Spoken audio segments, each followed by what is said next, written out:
Good morning, good afternoon, good evening. Musegezi has raised some really important issues here regarding this fight to stop Mnangagwa amending the constitution so that they could postpone 2028 elections in his drive to remain in power until 2030. And Sengezo is saying the support being shown to Chiwenga doesn't necessarily mean the people love him so much. No, we don't love him that much. We are tired of Mnangagwa and thieves around him in the same way people were tired of Mugabe and these criminals. If he can, he must facilitate change, not to lead us. This has happened so many times in Zimbabwe. We can go back to the fight to end white colonial rule. And then ZANU-PF hijacked the revolution when victory was in our grasp. Ben, what do you think? Good day to you and good day to our viewers. Thank you for joining us. I'm glad you started from the very beginning. It reminds me of an interview that was done, I think, just before Mugabe took office as president, way back, when Zimbabwe got its independence. The interviewer asked, what if Mugabe fails? One gentleman, who was being interviewed said, I don't want to think about that. He decided to bury his head in the sand.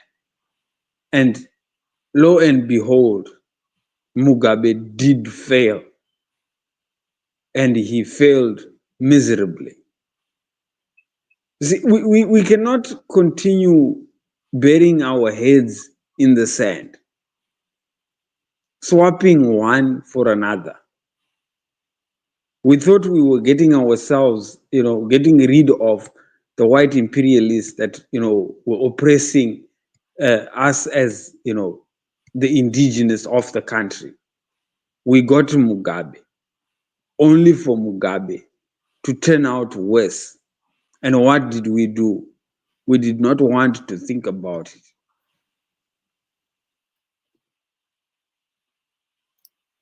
Well, one of the reasons why it was so easy for Mugabe and company to completely hijack the war of independence, the revolution, for their own selfish purpose, is that we, the people, never really defined what is it or understood what is it we're fighting for. We had this almost fairy tale mentality that if we become independent, we'll all live happily ever after. The Zimbabwe we want, we will all live happily ever after. And we forgot that whoever is coming in, they are human beings. They can make mistakes. They can hijack the revolution for their own ends, for their own purpose. And that's exactly what happened. And we're not smart enough to realize it. One of the first things that Mugabe did in 1980 was when the country was going for its first elections after the Lancaster House Agreement was signed. While measures had been taken and agreed on to make sure the election process is free, fair, and credible. And one of those measures was that operatives should be withdrawn and sent to assembly points. Mugabe, by the time he returned to Zimbabwe, instructed his freedom fighters to make to stay in the among the people. So during the campaign period, you find there were freedom fighters, and their message to the people was that if ZANU-PF does not win the election, the Bush war would continue.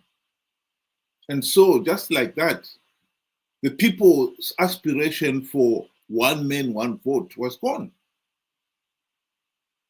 1980 people voted to end the war. There can be no doubt about that. And so we lost our right to a meaningful say in the governance of the country at that point, and we've never recovered it.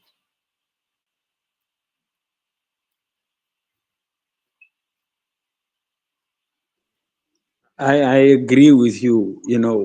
When we are speaking about the right to a meaningful vote, we fast forward to the era where the MDC came into existence. Basically, they came and they promised that they would fight for that to change, for us to actually have a meaningful say in the governance of Zimbabwe.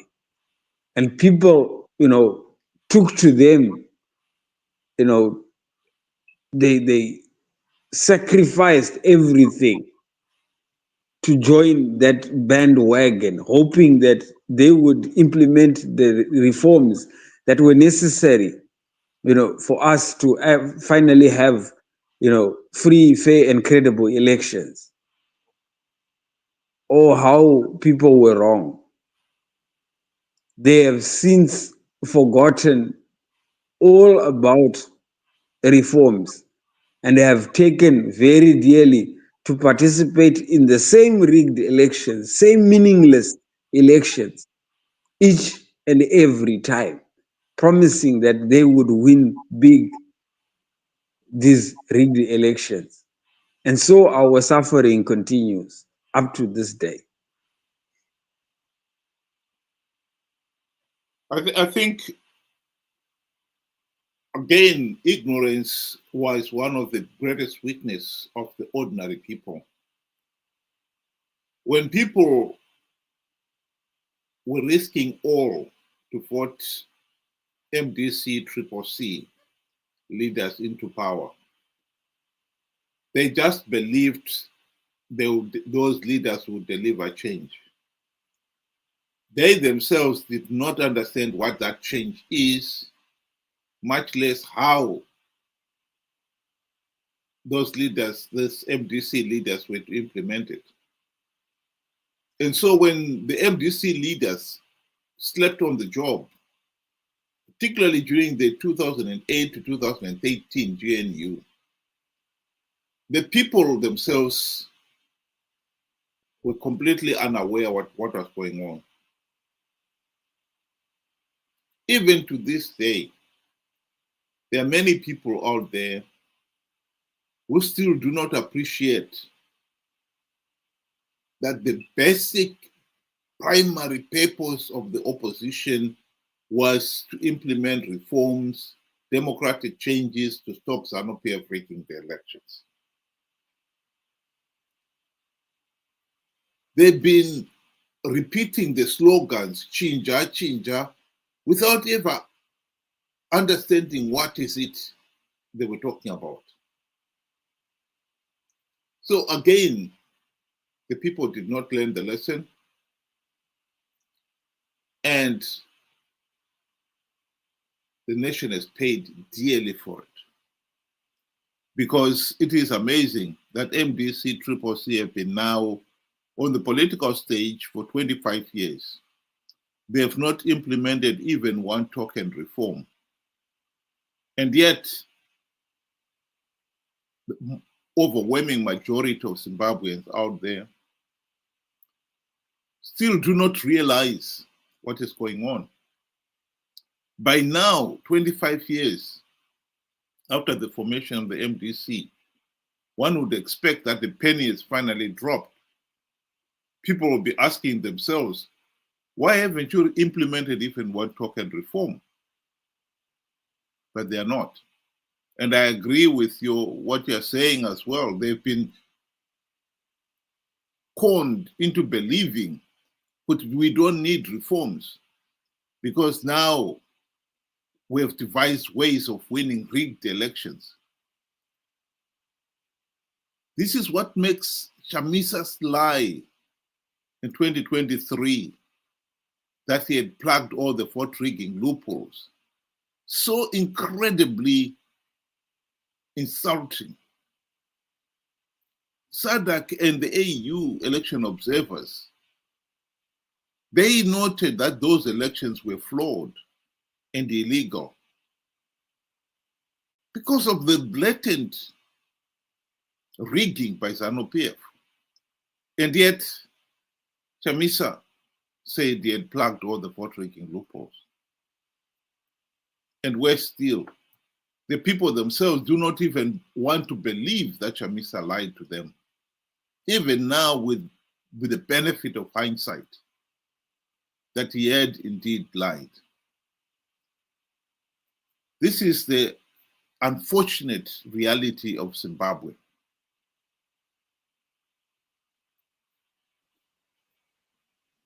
True. And now to fast forward again to 2017. And this year would be the answer to, Mr. Msengezi here, where he says Chiwenga should facilitate, change, but he should not lead us. We know 2017 we had a military coup in Zimbabwe, which was facilitated by Chiwenga and the army basically. And he did not lead us, but ED came into power. Emerson Mnangagwa came into power. Now, this was just a replacement of one dictator with another. That was the facilitation that we got. So now to say he should do the same thing, facilitate change and not lead us, we have to learn. Without the democratic principles being present in Zimbabwe, we will simply be just swapping one dictator for another. Within ZANU-PF, you cannot find, a good crop that will come out to say this person will all of a sudden just change and become a saint. I'll draw your attention again how easy it was to persuade even the intellectuals. Guys like Trevor actually believed that Mnangagwa was going to do the extraordinary, the unbelievable. Look, we've had this guy since he was part and parcel of Mugabe era. And he had the signs and the symptoms of being worse than Mugabe. And all of a sudden, we wiped his slate clean, made him a saint. He did for everybody singing and dancing. Again, did we learn from our mistakes from the previous two? I don't think so. I think what is notable about the 2017 military coup is that those who led it waived the constitution as if they were the defenders of the constitution, of rule of law, and they were determined to enforce rule of law. What people forgot is that people like Chiwenga, Mnangagwa, had been part and parcel of the ZANU-PF dictatorship, particularly Mnangagwa. He was the henchman. This man had no respect for the rule of law. This is why corruption had been so rampant in the 37 years of Mugabe rule.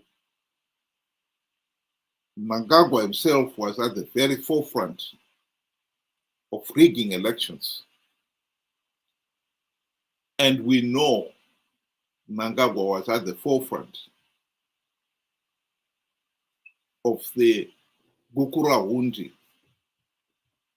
He was also at the forefront of the election coup of 2008.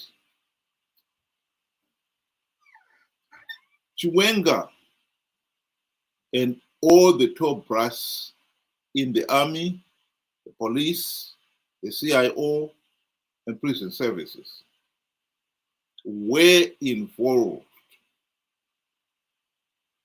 in helping ZANU-PF establish and retain the ZANU-PF dictatorship. They played a major role, particularly in 2008, when Morgan Tsvangirai nearly won those elections until Mnangagwa decided to step in and take over the process. There was no doubt about it. We had all the evidence. We know what was going on. And here is Mnangagwa himself boasting of his role in the 2008 electoral coup. 2008 patakaita ma-elections pakaposa papinda Tsvangirai ndandiri election agent ya president. Ma-results abuda tiri party headquarters vamutasa vanga vari secretary vedu ve-administration vamutasa muripi ndafona ndiri kwarusapi komogwenda kwarusapi seka ma-results achibuda kudai vanga aiwa zvako izvo Mnangagwa ndezvako endaenda kumusha ofisi vanga vabisa zvinhu zvavo zvose watofunga kuti zani yadini yaparara. President ofona zvakamira sei kati ndomamira zvakaita takatodini kateda sei manje mama ndikati abvudzai baba nditaurira baba gadzirai politburo cabinet musarangarira zvimwe zvipi gadzirai chi cabinet asi nangoda kuti muzive kuti 2008 ma-results abuda vamutasa vakatiza. As a country we face a generational transition. Vana vesa vari kuma below 35, they are crying out for help. The country is in a mess. Arusuru. We know we are inheriting a mess. We know this country has been left with nothing. I'm assuring you that starting from tomorrow, you'll see a different nation from what you have seen or read on the news about these results and everything. Where we are going ahead there, the situation will be very different. What we said to our people, they could not see with their own eyes. We are going to act as we see it fit. We are prepared to go the whole distance.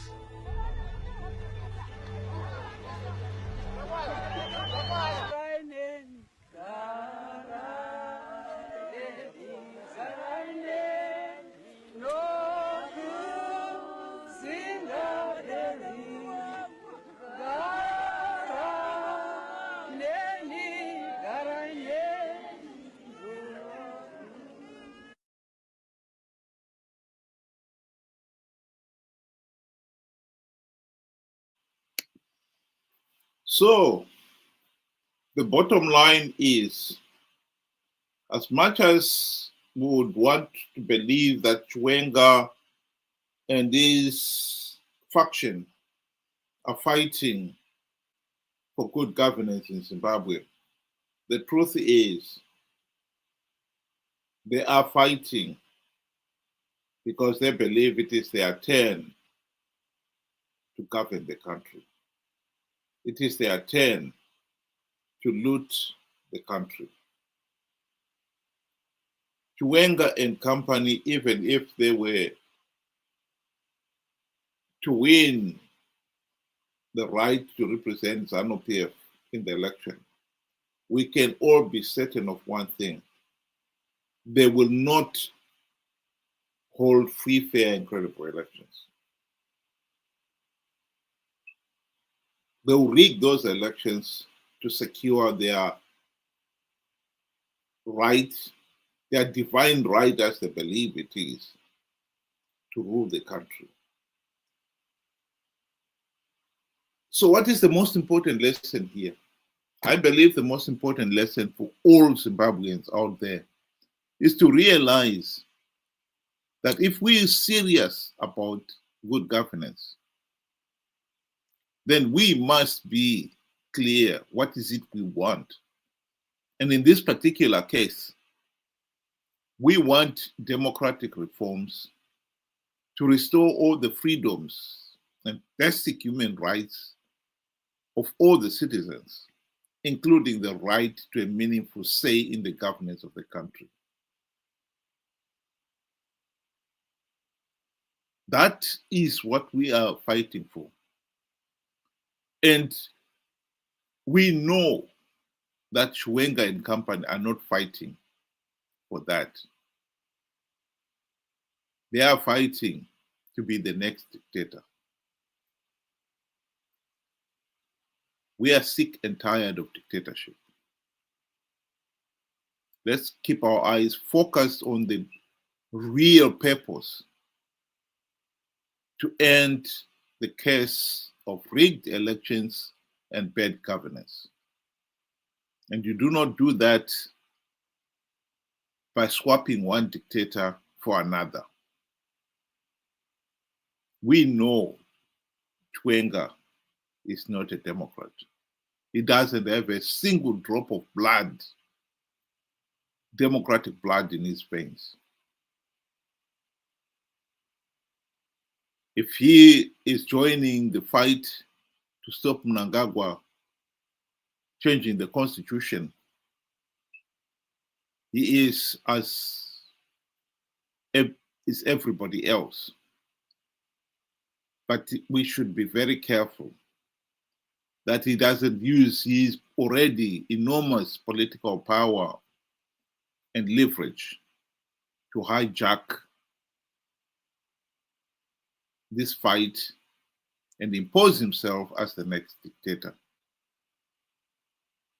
That is the rear guard we, the people of Zimbabwe, should be aware of. Thank you very much. Ben, do you want to give your closing remarks? In conclusion, I would want to say, they say choose your battles wisely. This infighting, ZANU-PF infighting, is not our battle. There is nothing good that can come out of it. There's nothing beneficial to us. These are just dictators fighting each other. They just want to see who is the top dog in this day. Our battle should be for reforms. No reforms, no 2028 elections. That is our battle. We stand to win or to gain something from that. We don't gain anything from the ZANU-PF or ED 2030. We do not gain anything. In fact, it is just a sideshow to sway our eyes and to deceive us and to take our eyes off the ball of the main agenda. Reforms need to be implemented that you and I can have a meaningful say in the democratic, process of who will govern, our country going forward. So just a reminder, if we are to learn something from this is the way to go. No election, no reforms, then there should not be any elections because it is a meaningless process. Thank you. Thank you very much, Ben. And those of you who were able to join us tonight, thank you very much. Hope you'll be able to do it again tomorrow, 6 o'clock UK time, 8 o'clock Zimbabwean time. Good night.